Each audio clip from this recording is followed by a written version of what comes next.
Ustazah, apa kelebihan puasa? Okey, sebenarnya banyak kelebihan berpuasa. Antaranya yang pertama, kita akan mendapat pahala. Sebab berpuasa tu tuntutan siapa? Allah yang suruh kan? Okey, yang kedua pula? Yang kedua, melatih diri kita bersabar. Sebab apa? Kita kena tahan lapar dan dahaga. Selain itu, kita kena sabar dalam emosi kita. Kita tak boleh marah. Okey, nak tahu lagi tak? Okey, selain itu kita dapat menjaga kesihatan kita. Sebab apa? Masa berpuasa, kita makan waktu berbuka sahaja kan? Sepanjang dari pagi sampai petang tu perut kita sihat.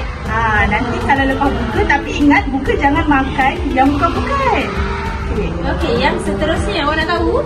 Yang seterusnya adalah melatih kita berdisiplin. Sebab kita ada waktu makan yang tertentu. Waktu sahur dan waktu berbuka. Okey, sebenarnya ada banyak. Tapi nanti awak cakap dengan Cik Glenn. Awak tanya Cik Glenn pula, okey? Okey.